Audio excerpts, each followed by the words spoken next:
Bonjour à tous et bienvenue dans cette nouvelle vidéo de présentation de répliques. Aujourd'hui nous allons étudier deux répliques, parce que oui, à réplique il y a un S. Ça fait des années qu'on me demande de présenter cette réplique, donc je vais enfin la faire avec en prime une deuxième qui lui ressemble plus ou moins. C'est-à-dire c'est inspiré. Donc je vais vous présenter les... merde. Je présentais quoi déjà? J'ai oublié mon texte. Tant pis, je la fais en freestyle.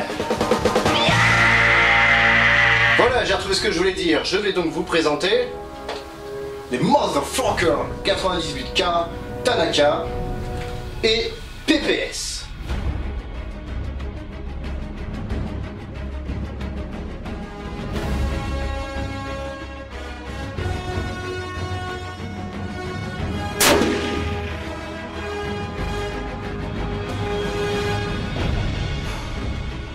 Tout d'abord, on va faire un petit historique de cette réplique. Pour le Tanaka, on a 4 versions qui existent. La première version de cette réplique, c'est celle-ci, sans la lunette bien entendu.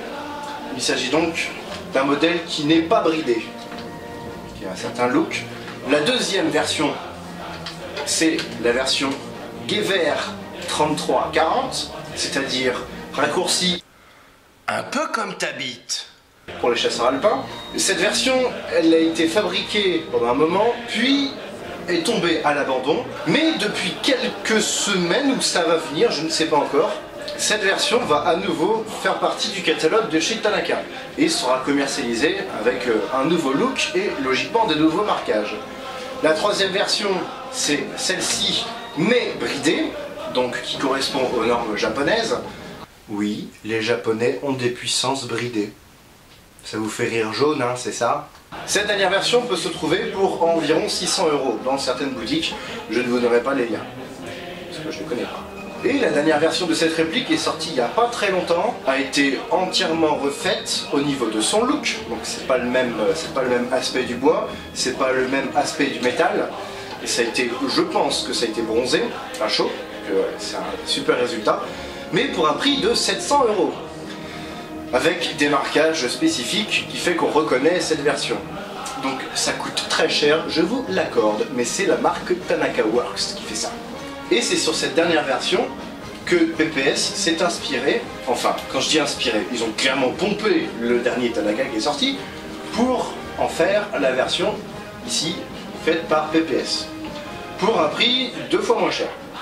Celui-là, je l'ai acheté à peu près 300 € et on peut le trouver en France pour 265 €, sans les frais de port. Je ne vous dirai pas où est-ce qu'on peut le trouver pour 265 €, mais je vous laisse chercher pour vous l'offrir, ou pour me l'offrir, là d'accord. Un magasin d'airsoft internationalement reconnu, qui a un nom avec du rouge et un loup, il me semble, a développé des versions customisées des 2 dernières versions sorties par Tanaka. Donc c'est Tanaka, hein, bien sûr, ils les ont customisés et ils le vendent à un prix de 1112 $. Qui sont jolis certes, mais pour ce prix-là, c'est beaucoup.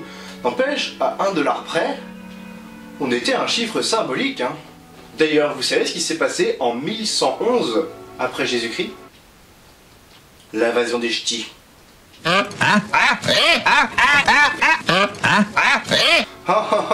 Ce que je me trouve drôle, d'abord je me fous de la gueule des Japonais, après je me fous de la gueule des ch'tis. À qui le tour? Passons maintenant à ces deux répliques. Les deux font exactement le même poids, 3,3 kg. Donc on a à peu près 1 kg du poids original, pour le vrai Moser. Ce qui prouve d'ailleurs que PPS a clairement pompé sur le Tanaka, au passage. Et ils sont en bois tous les deux, et en zinc, selon Tanaka, mais moi je dirais plutôt Zamac, tout simplement. La boîte du Moser Tanaka, je ne vous la montrerai pas, parce que je crois que je l'ai jetée, tout simplement parce qu'elle a une énorme croix gammée dessus. Un gros osio avec la croix qui va bien. Je vous dis pas la tête que les douaniers ont dû faire quand ils ont vu passer ça à la douane. La boîte, en plus d'être politiquement incorrecte, a en plus un gros défaut, c'est que, en fait, la réplique, elle était emballée dans un sachet plastique, calé entre des bouts de polystyrène, vraiment moyen. Alors que de son côté, PPS a fait une vraie boîte avec des petits marquages sans avoir un énorme aigle en façon allemand tape à l'œil. Et en plus, il y a des bouts de mousse à l'intérieur. Si ça c'est pas beau, Surtout que la mousse sert à caler la réplique, à caler le chargeur ainsi que la culasse qui est livrée démontée. Donc PPS a marqué un gros point là-dessus par rapport à Tanaka qui a fait ça un petit peu à l'arrache. Pourtant, vu le prix, on pourrait penser que ce serait l'inverse, mais non, pas là. Les fusils fonctionnent avec des chargeurs, et c'est là la grosse différence qu'on a par rapport aux versions D-Boy et Marushin.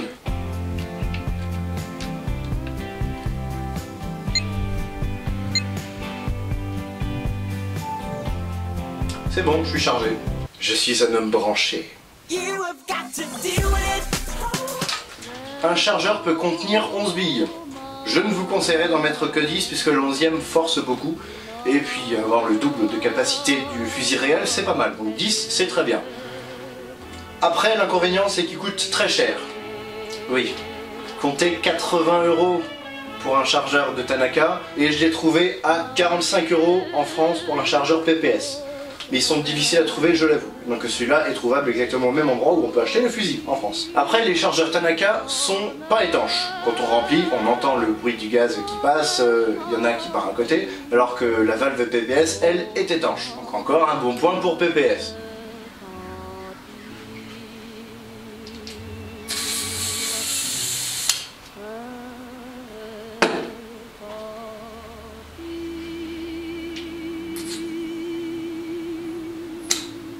D'ailleurs, il y a quelques mois, PPS a sorti un chargeur révolutionnaire. Non, pas révolutionnaire comme ça. Encore un montage à la con. Il s'agit d'un chargeur dans lequel on va mettre une sparklette de CO2 en 8 grammes, pas en 12, attention, c'est pas un modèle standard. Bon, c'est un chargeur CO2 comme on peut retrouver sur le car GNG. Et une fois que votre sparklette est vide, il y a moyen d'insérer une valve pour pouvoir le remplir avec du gaz classique. Ça, c'est vraiment cool. L'inconvénient, c'est que ce chargeur coûte 80 €. Vous pouvez retrouver le lien de ce chargeur dans la description. De nombreuses pièces sont compatibles entre les différents fusils. Après, j'ai pas essayé non plus de démonter complètement pour tout chercher. Sauf que les chargeurs PPS ne passent pas sur le mien. Mais vraiment, je dis le mien, celui-là. Enfin, il passe. Il s'insère parfaitement, mais je ne peux pas tirer avec.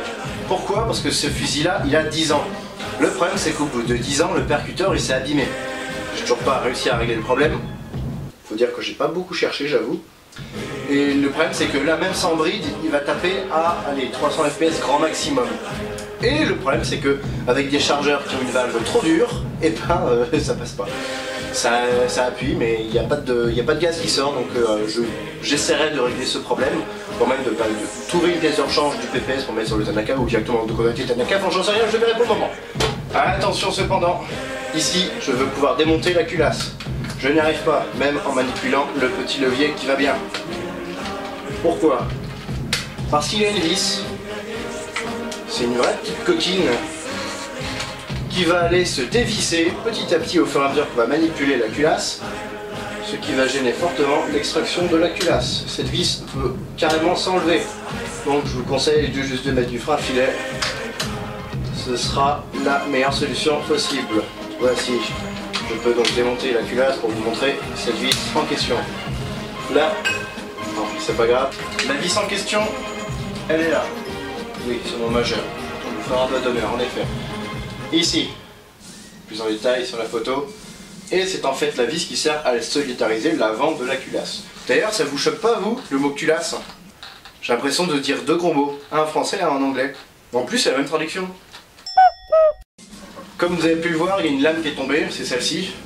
Elle est en zamac, je l'ai repeinte, c'est moche, parce que du coup la peinture s'enlève.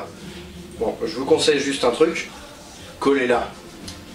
Ouais, carrément collée, parce qu'on n'a pas besoin de l'enlever, et elle est hyper chiante. Et donc cette même lame-là, oui, voilà, c'est fait. Sur le PPS, je l'ai décapé et rebronzé, juste pour voir ce que ça donnait. Ça donne ça. Le résultat est vraiment pas dégueulasse, donc je vais faire pareil sur le Tanaka, mais c'était juste pour vous montrer que la repeindre c'est pas du tout une solution. Par contre, la décaper pour la rebronzer, ça lui donne un look quand même bien sympathique. Les culasses ne sont pas compatibles. La preuve, le nozzle est beaucoup plus gros chez PPS, beaucoup plus long chez PPS pardon, que chez Tanaka. Lorsque vous manipulez vos chargeurs, veillez à toujours, je dis bien toujours, ouvrir la culasse. Et après, vous pouvez enfoncer le petit bitonio qu'on a ici, qui n'est pas réaliste certes, mais qui est bien pratique, pour extraire le chargeur. Idem pour l'insérer. Ne jamais faire la manipulation si la culasse est fermée. Si vous avez comme moi un Tanaka de premier type, celui-là, il faudra brider votre réplique. Moi j'ai plus besoin parce que le percuteur est bien amoché, mais à l'origine, quand je l'ai reçu, il tapait à allez, 500 fps dans ces eaux-là, et tout au début, quand vous allez le recevoir, s'il est neuf, bon maintenant il y a de moins en moins de chance bien entendu, il pourra taper à 600 fps. Donc bien entendu, ce n'est plus de l'airsoft. Pour cette puissance-là, c'est une arme, donc pas bon du tout. Pour brider cette réplique, il y a deux solutions. Soit vous vous occupez de tous les chargeurs et vous les bridez un par un, soit vous bridez la culasse. Pour ce faire, il y a une technique que j'avais employée à l'époque, au moment où j'en avais vraiment besoin. C'était tout simplement, vous enlevez le joint rouge ici, vous découpez un petit rond dans une carte de visite que vous allez placer dessous ce petit joint. Vous faites un trou à la Dremel ou au cutter ou comme vous voulez, un trou qui soit assez petit et que vous pourrez éventuellement agrandir suivant vos différents tests. Et après vous replacez votre joint rouge, il devrait le dépasser un tout petit peu plus, mais vraiment 3 fois rien, et voilà, votre culasse est bridée. Et en fin de compte, plus le trou sera grand, plus la puissance sera élevée. Personnellement, j'ai toujours évolué dans le milieu de l'airsoft avec la peur des fusils Tanaka, puisque avant que les deux dernières versions sortent en version bridée, donc les deux premières, donc celle-ci plus le Gewehr 3340, n'avaient pas de bride, tiraient extrêmement fort, et donc, en partie, ils étaient extrêmement redoutables. À peine on voyait le bout du canon, comme ceci, pointer le bout de son nez au coin d'une maison, vous pouvez être sûr que vous allez être touché, même si c'était à 50 mètres. Il existe deux séries de marquages différents. La première, comme on peut le voir ici, j'ai un marquage BNZ43. La deuxième, que je n'ai pas mais que PPS a repris, voilà, marquage ici. Bif. J'ai entendu bifle. Non, toi tu dégages. Va loin. Très loin et ne reviens jamais. Je disais donc BIF 43. Donc c'est deux usines différentes. Chez PPS et donc aussi Redfire, puisque c'est le même en fait, ils sont pas bêtes. Ils ont pris la dernière version de chez Tanaka. Donc j'ai un marquage BIF 43 avec un petit blason qu'on retrouve ici. Et puis un numéro de série qu'on retrouve là. C'est dommage, tout est réaliste sauf le numéro de série. Le numéro de série en lui-même est unique pour chaque réplique, puisque sur la boîte, je retrouvais exactement le même. Après, c'est là qu'on voit que PPS ou Redfire a fait une réplique cheap. Regardez le zoom du marquage du PPS, et on peut deviner les points qui ont servi à graver ce marquage. Ce qui n'est pas le cas sur le Tanaka où c'est tout en dur. En dur bien gravé dans la masse, hein, avec un poinçon, c'est fait de manière industrielle, alors qu'ici on dirait qu'ils l'ont fait à la main presque, au stylo. Mais non, c'est juste que ça coûte moins cher, et du coup la qualité est un petit peu moins bien, ça c'est un inconvénient. Le Tanaka quant à lui a le marquage sur le tonnerre, qu'on ne voit plus ici puisque j'ai mis la lunette, et a également un marquage mode 98 sur le côté, ainsi qu'un numéro de série qui est le même pour tous, 14015. L'inconvénient c'est qu'il n'y a aucune raison de retrouver ce numéro de série ici. En dessous, à la base, on avait marqué Tanaka Works. Sauf que sur le mien, il n'y est plus. Alors je pense que c'est l'ancien propriétaire qui l'a poncé, qui l'a mis un petit coup de Dremel histoire de cacher ce vilain marquage pas réaliste. C'est con, il a réussi à poncer le numéro de série. Ces deux répliques ont un inconvénient sur le même point. La baguette de nettoyage. Elle est super courte, premièrement, puisqu'elle s'arrête ici, et elle est très fragile, bien entendu. Ce qui fait que sur celle-ci, au moment où je l'ai achetée, elle était déjà cassée. Donc, surtout, ne vous amusez pas à faire des faisceaux avec, même si c'est sympa dans l'espace d'un camp. Regardez, un faisceau spatial! Et puis bon, il n'y a pas à dire, ce serait dommage de casser votre car. Car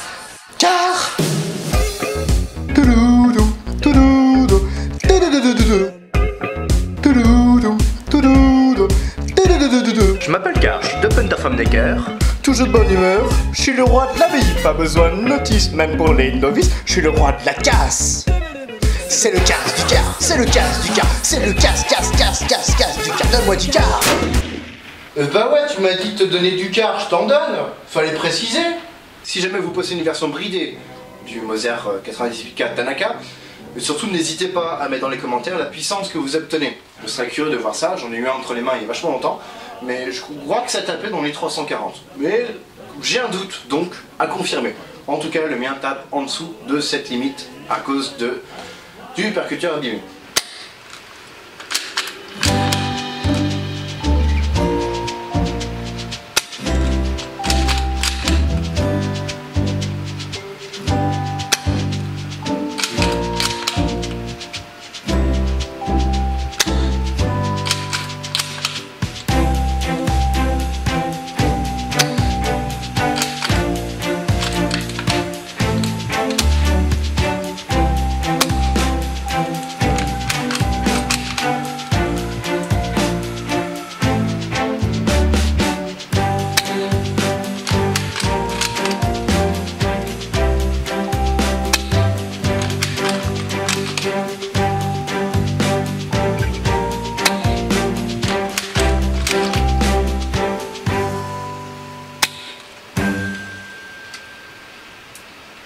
Vous allez me demander, à raison, comment on fait pour travailler les chargeurs.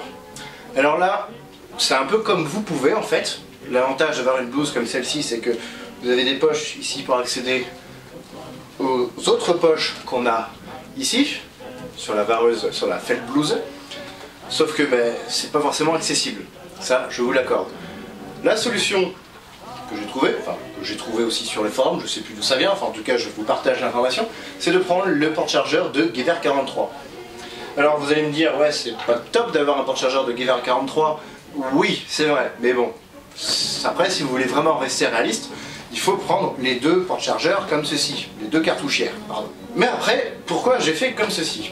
Puisque les tireurs Gever 43 à l'époque avaient un porte-chargeur et une cartouchière. Dans les cartouchières ils mettaient les cartouches, et ils avaient avec eux 3 chargeurs. Ou 2, je sais plus. À confirmer. Si vous avez l'info, balancez-la.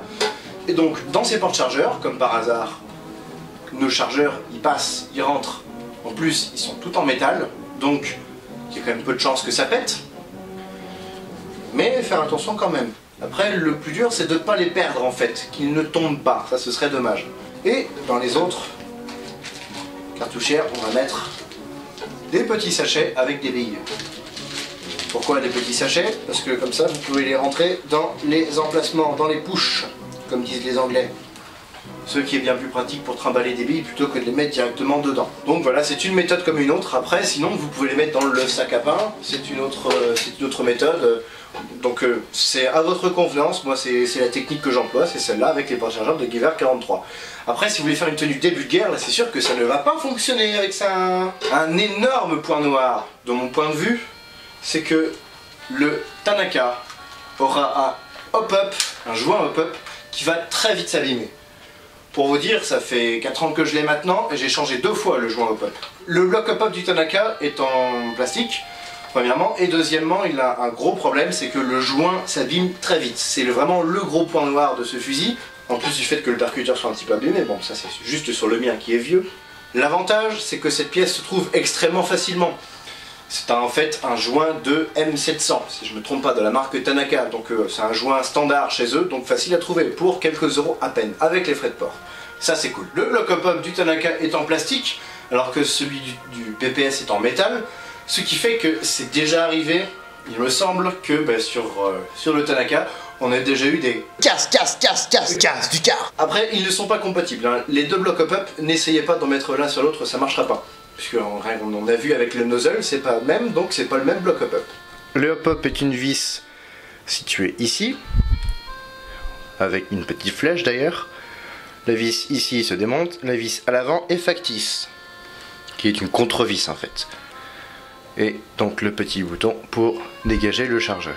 Je vous invite dès à présent à découvrir la suite de cette vidéo en cliquant ici, ou en cliquant dans la description, il y a le lien pour ceux qui sont sur mobile, puisque vous n'avez pas accès aux commentaires ici, aux annotations, pour découvrir la suite de cette vidéo sur les Moser.